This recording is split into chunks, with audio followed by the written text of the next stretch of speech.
Jesus Cristo e crucificado na cruz com Cristo. Graça e paz.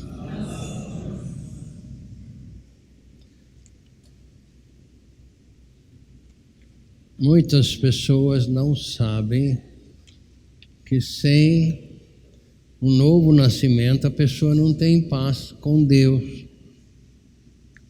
Quantos não sabem? O que significa graça e paz?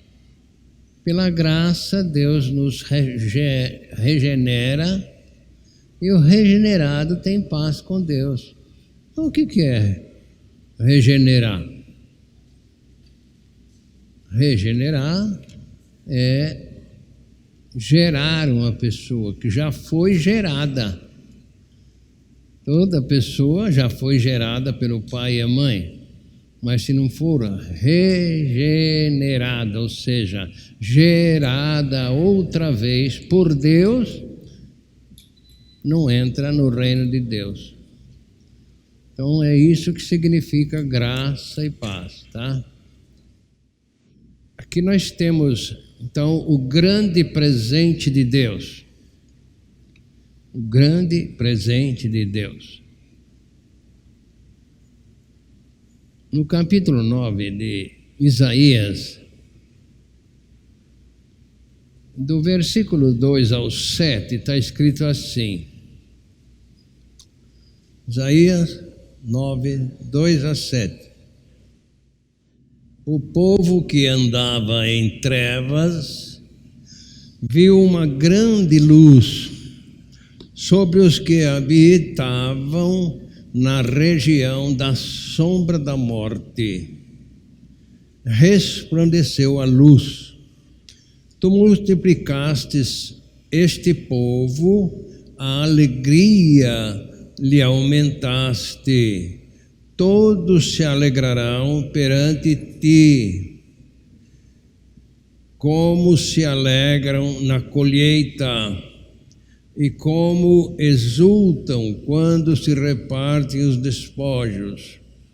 Porque tu quebrastes o jugo que pesava sobre ele, a vara que lhe feria os ombros, e o cetro do seu opressor, como no dia dos midianitas, porque toda a armadura daqueles que pelejavam com ruído e os vestidos que rolavam no sangue serão queimados, servirão de pasto ao fogo, porque um menino nos nasceu, um filho se nos deu, e o seu principado está sobre os seus ombros, e o seu nome será Maravilhoso Conselheiro, Deus Forte, Pai da Eternidade, Príncipe da Paz. Do incremento deste principado e da paz não haverá fim sobre o trono de Davi e ao seu reino, para o firmar e o fortificar em juízo e em justiça, desde agora para sempre. O zelo do Senhor dos Exércitos fará isso. Espírito Santo de Deus, ministre a palavra a cada um de nós. E o Senhor, Pai querido, revele Jesus a cada um de nós. Que nós possamos cada vez mais sermos agradecidos a Ti por este presente que o Senhor nos deu, que é Teu Filho amado, que veio com a missão de nos salvar da condenação eterna. Muito obrigado, papai, que toda pessoa que está aqui neste santuário tenha desejo de ser teu filho e procurar saber como ser teu filho. Nós te agradecemos, Pai, e pedimos a Ti, Senhor, que o Senhor, na Tua infinita misericórdia, abençoe aqueles que vão viajar, aqueles que não puderam estar conosco, que eles tenham uma boa viagem, seja o sal da terra e a luz do mundo onde estiverem. E o inimigo das nossas almas, que atrapalha aqueles que querem ouvir e não podem, ele está expulso em nome de Jesus, autorizado pela Tua palavra. É em nome de Jesus que pedimos e agradecemos. Amém. Sentem.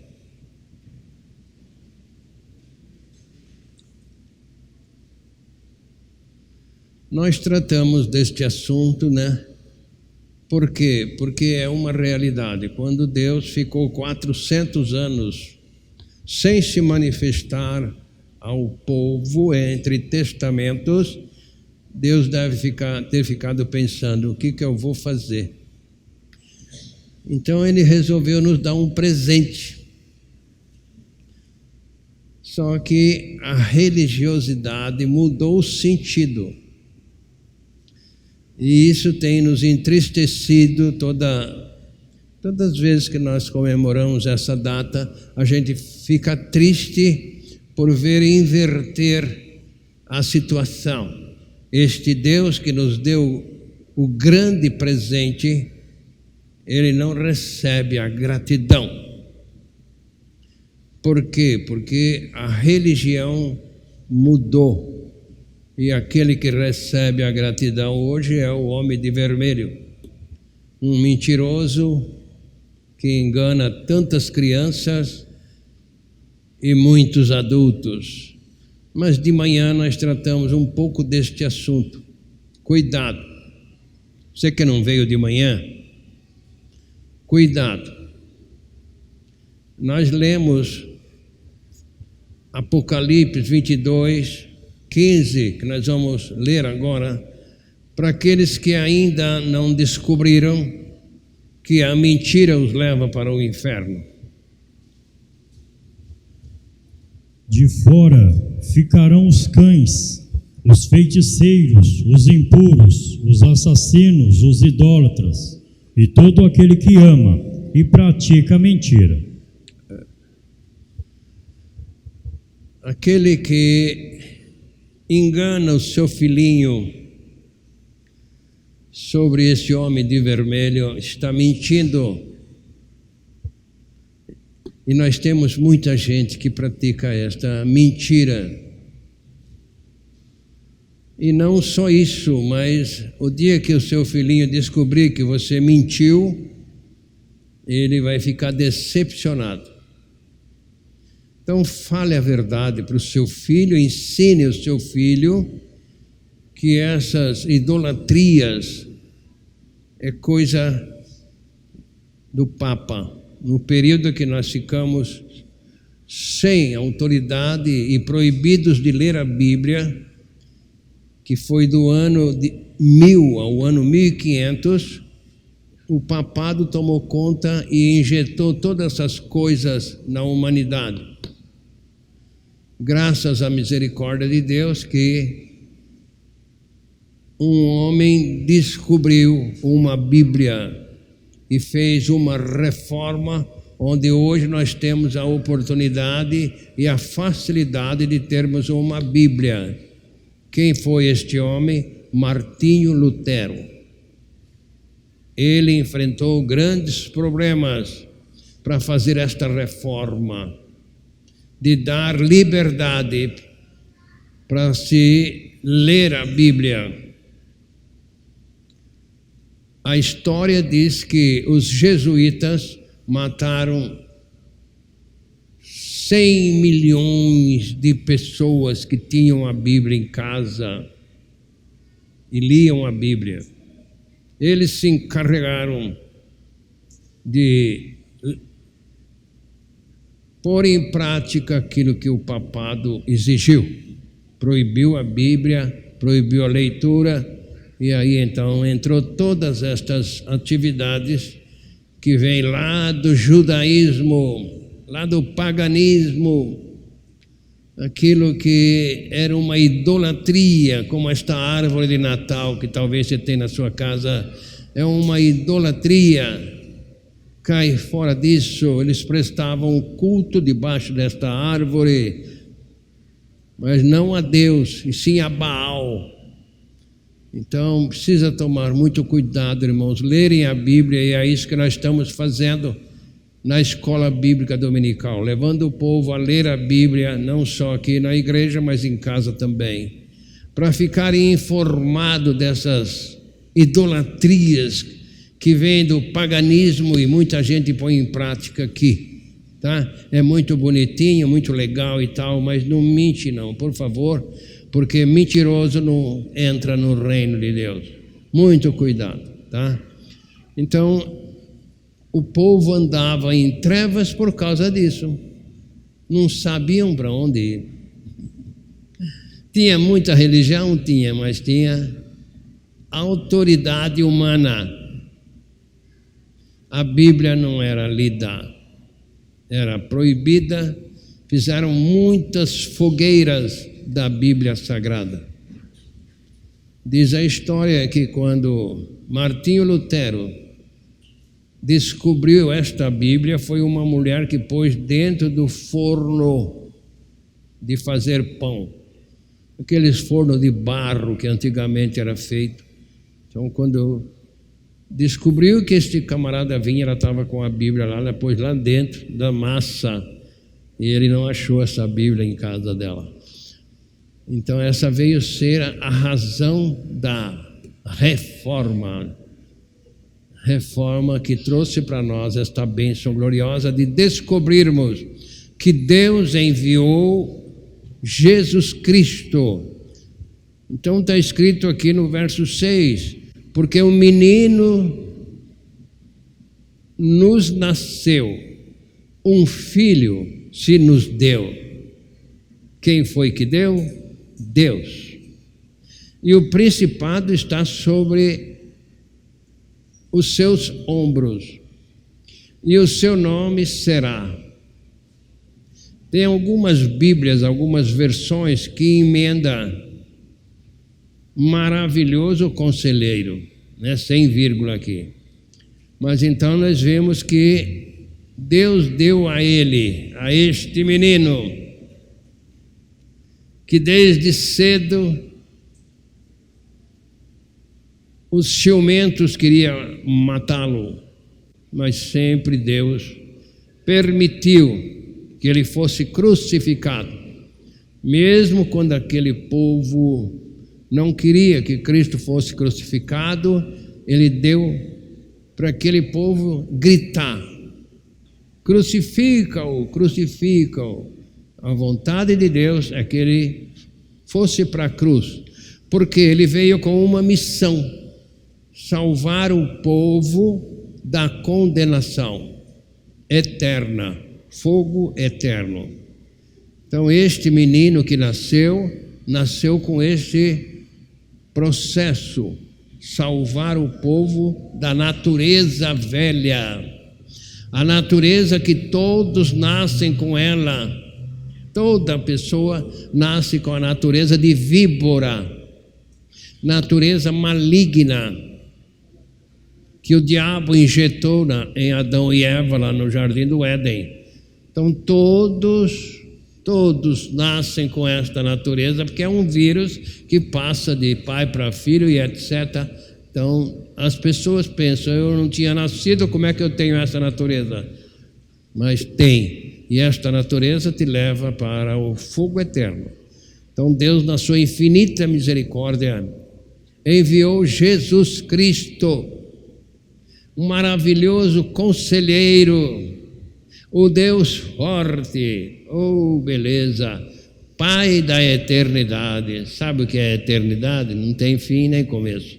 Ele é o Pai, tá? Do incremento deste principado e da paz não haverá fim. A paz que o mundo dá, ela é uma paz passageira. Uma paz, hoje você está feliz, amanhã você pode estar triste, mas a paz que Jesus dá, esta paz, ela é eterna. Daí a nossa missão, de pregarmos o Evangelho de Cristo, que é o poder de Deus para salvar a pessoa do fogo eterno. E o apóstolo Paulo, inspirado pelo Espírito Santo, ele pôde deixar para nós aí em Romanos capítulo 1, versos 16 e 17, o que é o Evangelho de Cristo. Porque não me envergonho do Evangelho de Cristo, porque é o poder de Deus para a salvação de todo aquele que crê, primeiro do judeu e também do grego, visto que a justiça de Deus se revela no Evangelho de Cristo, de fé em fé, como está escrito: o justo viverá por fé. Então, o Evangelho de Cristo é o poder de Deus que transforma um filho do diabo num filho de Deus. Como? Livrando-nos da natureza perversa, da natureza de víbora. Como ele fez isso? Ele prometeu no Evangelho, segundo João, capítulo 12, versos 32 e 33, que ele ia fazer o quê? E eu, quando for levantado da terra, todos atrairei a mim mesmo. E dizia isto significando de que morte havia de morrer. Ele fez isso? Fez. Por quê? Porque ele falou. Ele é o caminho, a verdade e a vida, ele não pode mentir. Então ele fez, nos atraiu. Para quê? Para fazer morrer a nossa velha natureza. Aquele que acredita que foi atraído no corpo de Cristo, fica livre desta velha natureza, como está escrito em Romanos 6. Está bem claro aí, que foi no passado. Oh, bênção! Sabendo isto, que foi crucificado com ele a nossa velha natureza, para que o corpo do pecado seja destruído, e não sirvamos mais ao pecado como escravos. Então, ele levou a velha natureza a ser crucificada com ele, quando Deus nos dá fé para crermos que fomos atraídos no corpo de Cristo.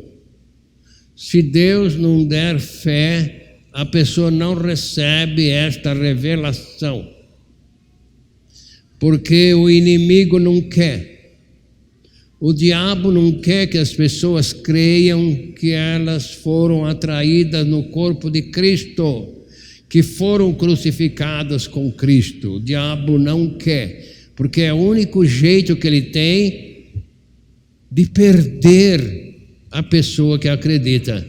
A religião não tem problema, ir na igreja do X não tem problema, orar não tem problema, ler a Bíblia não tem problema, desde que você não ganhe a revelação de que você foi atraído no corpo de Cristo. Aí ele perde para o fogo eterno.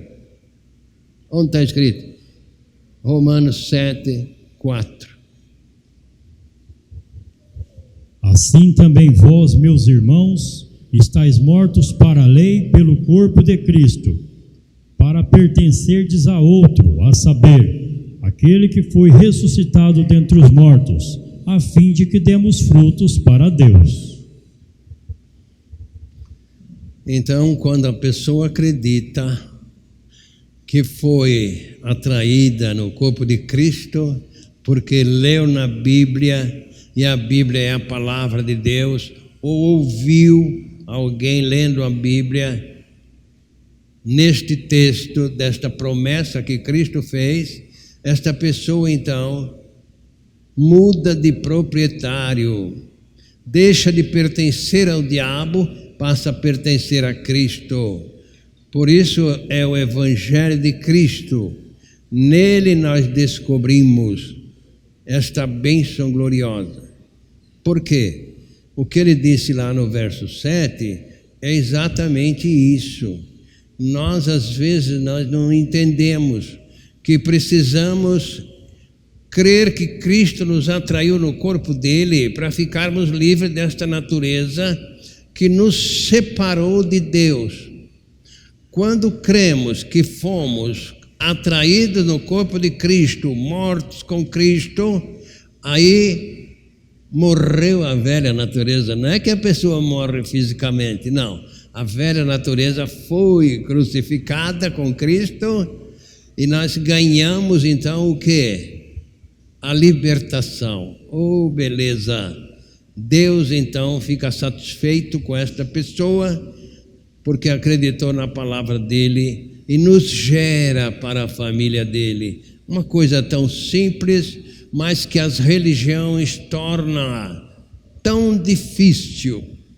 As religiões complicam e a pessoa não consegue acreditar se não clamar a Deus pela fé que Deus dá àqueles que têm sede de salvação. Então Deus se satisfaz quando nós cremos na palavra dele, como está escrito aí no capítulo 6 de Romanos, verso 7. Então a pessoa é justificada porque creu que morreu a velha natureza no corpo de Cristo. Porque aquele que está morto está justificado do pecado. Claro, quando nós cremos que Jesus levou a nossa velha natureza no corpo dele, naquela cruz, a morrer com ele, Deus nos justifica. Daí nós lendo Romanos 5:1, nós vamos entender o que? A saudação. O que está escrito lá? Sendo, pois, justificados pela fé, temos paz com Deus, por nosso Senhor Jesus Cristo. Então aí nós vimos que o que é ser justificado por Deus? É você ter crido que morreu a velha natureza no corpo de Cristo lá na cruz. Tá certo? Então aí a fé nesta palavra te justificou e passastes a ter paz com Deus. Antes andava em trevas. Como o povo está em trevas, seguindo religião, seguindo homens que são anticristo, não pregam que foi Jesus o Salvador daqueles que querem ser salvos. Eles querem a glória para eles, dizendo que a igreja é que salvou eles, dizendo que é eles que salvam as pessoas, que é ele que abençoa as pessoas. Para com isso, isso é afronta, isso chama-se anticristo. Então este menino que Deus deu para nós é Jesus, que ele veio com uma missão definida.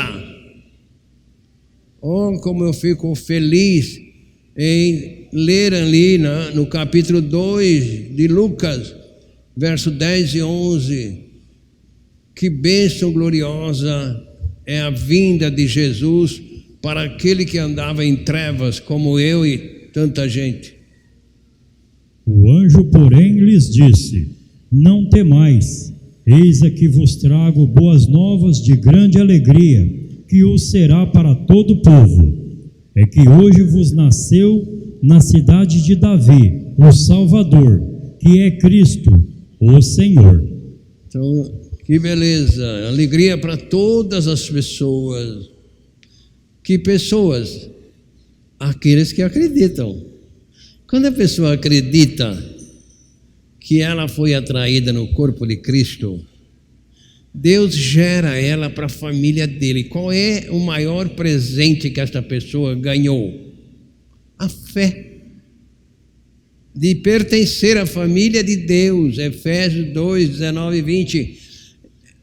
A fé que nós fomos atraídos no corpo de Cristo levou-nos a sermos gerados por Deus, passando a pertencer à família dele. Oh, beleza! Você quer bênção maior que essa? Quem merece o presente? Teu parente, teu vizinho, teu colega ou Deus? Assim que já não sois estrangeiros nem forasteiros, mas concidadãos dos santos e da família de Deus. Por quê? Por quê? Edificados sobre o fundamento dos apóstolos e profetas, sendo Ele mesmo, Cristo Jesus, a pedra angular. Por isso, porque eu acreditei que Jesus é o único Salvador. O único é. Então eu acreditei que Ele me salvou da velha natureza. Deus me gerou de novo, colocando-me na família dele. Isso não é privilégio meu, isso é privilégio de toda pessoa que tem sede de salvação. Onde está escrito? Segundo aos Coríntios 5,17, está mostrando aí que se a pessoa creu que Cristo atraiu ela no corpo dele, lá na cruz, Deus gera ela de novo. E a igreja que ela pertence não funciona. E assim que se alguém está em Cristo, é nova criatura. As coisas velhas já passaram e eis que tudo se fez novo. Tudo agora, filho de Deus, da família de Deus, livre da condenação. O que você quer mais? Esse é presente. Esse é um presente. Nós podemos ganhar o maior presente aqui na terra, mas não nos coloca no céu. E por que que Jesus, então, nos coloca no céu quando cremos? Porque Ele é o único. Único, não tem outro? Não. E Ele veio fazer esta obra a pedido de Deus, e Ele cumpriu o que Deus mandou. João 17,4. Nós não podemos perder de vista esta oração que Jesus está fazendo para Deus. Não perca de vista. Eu glorifiquei-te na terra, tendo consumado a obra que me deste a fazer. Isso é muito bom. Acredite, guarde isso no seu coração, seu computador aí, porque tem muita gente acreditando por aí afora que precisa fazer alguma coisa para ser salvo. Não. Jesus já fez tudo. Ele veio para salvar, mas inverteram a situação. Acham que ele veio para curar enfermo, para expulsar demônio, mas aqui eu não achei isso. Aqui diz aí, né? Porque um menino nos nasceu, um filho se nos deu, e o principado está sobre os seus ombros, e o seu nome será Maravilhoso Conselheiro, Deus Forte, Pai da Eternidade, Príncipe da Paz. Ué, ele não veio para expulsar demônio? Não. Ele veio para trazer paz. Onde está esta paz? Está nele. João 16:33. Estas coisas vos tenho dito, para que tenhais paz em mim. No mundo tereis aflições, mas tende bom ânimo. Eu venci o mundo. Nele nós temos paz. No mundo não.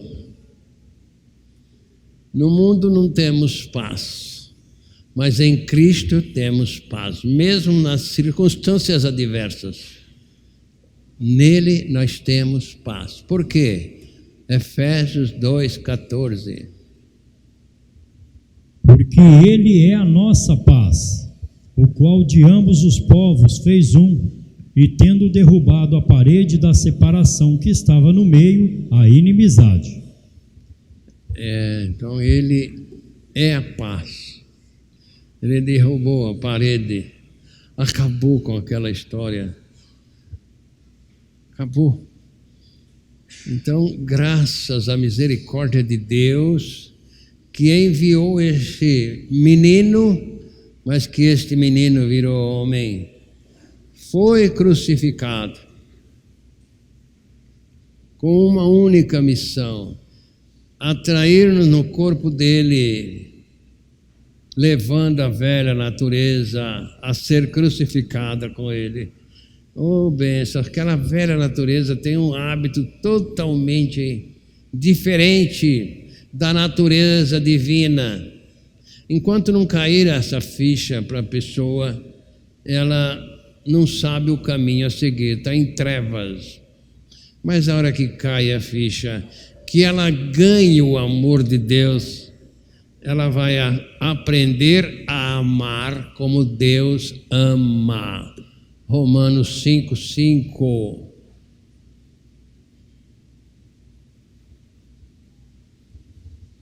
Ora, a esperança não traz confusão, porquanto o amor de Deus é derramado em nossos corações pelo Espírito Santo que nos foi dado.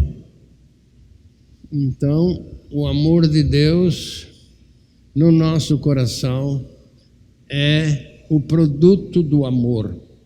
Ele é que ama, tá? Então, quando a pessoa nasce de novo, ela ganha este amor de Deus e o Espírito Santo.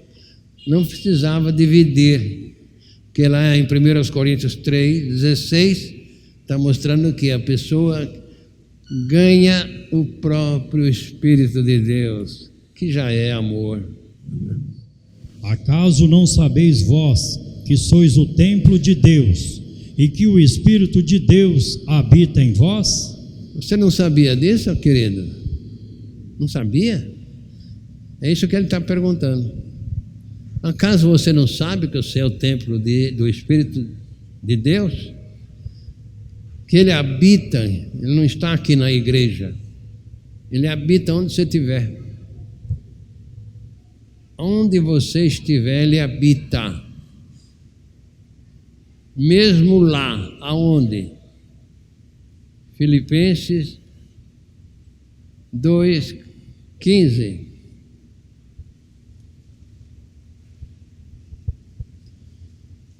Para que sejais irrepreensíveis e sinceros, filhos de Deus inculpáveis, no meio de uma geração corrupta e perversa, na qual resplandeceis como astros no mundo. Está no meio. Vamos almoçar na casa do fulano, cicrano, tudo bem. Mas lembre-se que você está sendo o quê? A luz do mundo, refletindo a luz de Cristo no meio da geração corrupta, porque não nasceu de novo. Você também era corrupto antes de nascer de novo. Todos são corruptos, todos, sim. Não fica falando mal do deputado, não sei o quê, porque são corruptos, não. Que aquele que não nasce de novo é corrupto. Onde está escrito isso? Jeremias capítulo 17, versículo 9 e 10. Enganoso é o coração, mais do que todas as coisas, e desesperadamente corrupto. Quem o conhecerá? Eu, o Senhor, esquadrinho o coração, eu provo os pensamentos, e isto para dar a cada um, segundo o seu proceder, segundo o fruto das suas ações. Por isso que precisa ser trocada essa natureza de corrupção, essa natureza maligna. Deus fez esta obra através de Jesus Cristo para todo aquele que quer ser salvo, que tem sede de salvação. Esse clama a Deus por fé e Deus dá, mas clame por misericórdia, tá? Porque Deus só dá para os humildes, para aqueles que reconhecem-se perdidos e precisam de salvação. Para esse Deus dá. Apocalipse capítulo 21, versículo 6. 5 e 6 aí fica mais legal. E aquele que está assentado no trono disse: Eis que faço novas todas as coisas. E acrescentou: Escreve, porque estas palavras são fiéis e verdadeiras. E disse-me ainda: Tudo está feito. Eu sou o Alfa e o Ômega, o princípio e o fim. Eu, a quem quiser e tiver sede de graça, lhe darei da fonte da água da vida. Tem que querer e ter sede de salvação. Quem tem essa sede de salvação no meio de tanta religião falsa, que dá uma muleta falsa para a pessoa, dizendo que ela pertence àquela igreja e vai para o céu? Essa não tem sede de salvação, acha que está salva. Daí a necessidade de ler, crer e praticar o que Deus fala na palavra dele, que é a Bíblia Sagrada. É o que nós estamos fazendo. Você que não gosta de vir à escola bíblica está perdendo o melhor culto, porque já chama escola bíblica dominical. E é onde nós queremos que o amado, a amada, tenha prazer de vir aqui, ouvir o que Deus quer de nós, tenha prazer de louvá-lo, porque Deus se agrada do louvor sincero, louvor da alma. O que significa sincero? Sem cera, tá? Sem hipocrisia. Isso significa a palavra sincero. Então, Jesus veio com uma missão definida, em que o povo hoje inverteu e se prega que ele veio para você ficar rico, para você não ter mais doença, para você não ter mais problema, e mudou o sentido, e não está nada escrito disso aqui. Não. Ele veio como o verdadeiro conselheiro. Ele te aconselha. O quê? O que ele te aconselha? Acautelai-vos dos falsos profetas, que vêm até vós disfarçados em ovelhas, mas por dentro são lobos roubadores. É Jesus que está aconselhando, tá? Não sou eu não tenho nada a ver. Então ele está aconselhando aí. Tome cuidado com os falsos pregadores, aqueles que trocam o sentido da vinda de Cristo a este mundo, tá?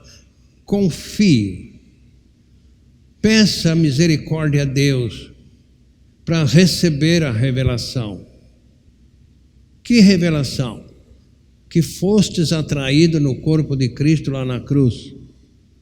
Isso é uma revelação. Revelação é de coisa oculta, coisa escondida. Isso está escondido. O diabo não quer que apareça. E como é que eu recebo esta revelação? Onde é que você estava quando Cristo atraiu todos no corpo dele na cruz? Você estava escondido aonde? Se ele atraiu todos, atraiu você também. Oh, muito obrigado, Senhor. Isso foi o que me acordou. Eu queria saber como está em Cristo. Eu queria saber, mas não conseguia. Pela fé não é, e etc. E vai. Por fazer as coisas não é. Mas o dia que eu falei, Senhor, por favor, me fala o que está escrito aqui. Ele diz aí, se eu atrair todos, onde você estava? Muito obrigado por teres me atraído no teu corpo. Aí comecei a pregar para você também, receber esta revelação. Não duvide, porque Jesus é o caminho, a verdade e a vida. Ele não pode mentir. João 14:6. Pense bem aí. Respondeu-lhe Jesus: Eu sou o caminho e a verdade e a vida. Ninguém vem ao Pai a não ser por mim. Ninguém, ele deixou claro aí, não se iluda não.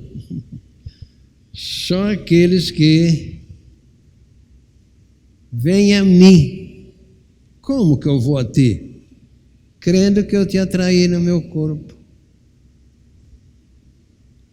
Não se iluda por ser salvo guardando a lei, fazendo isso ou fazendo aquilo, que isso aí, nada disso salva uma pessoa. Se salvasse, Deus não precisava ter enviado Jesus. Então eu não vi aqui em nenhum lugar que Deus enviou Jesus para curar enfermo ou para expulsar demônio. Ele fez isso, fez para demonstrar quem Ele é. Ele é o quê? O verdadeiro Deus. Deus pode fazer do monte de osso uma pessoa com o Espírito Santo. Ele pode. Então Ele é o verdadeiro Deus e a vida. E o que mais? Se Ele é o verdadeiro Deus, o que eu preciso mais?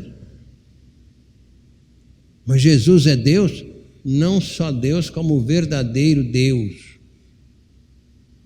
Tá certo? Então cuidado. 1 João 5, 20. Não duvide. Também sabemos que o Filho de Deus é vindo e nos tem dado entendimento para reconhecermos o verdadeiro. E estamos no verdadeiro, em seu Filho Jesus Cristo. Este é o verdadeiro Deus e a vida eterna. Aí.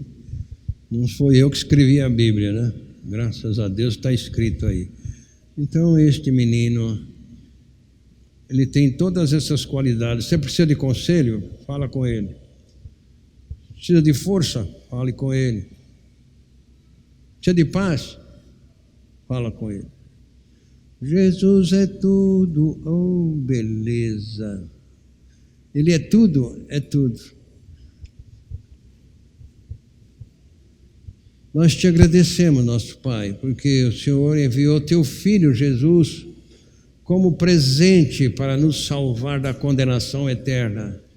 Não temos como pagar, Senhor. Por favor, aceite esta verdade. Por isso, não tendo o que te dar, nós nos entregamos a si mesmo, para que o Senhor nos transforme e faça de nós teus filhos, tuas propriedades e também o sal da terra e a luz.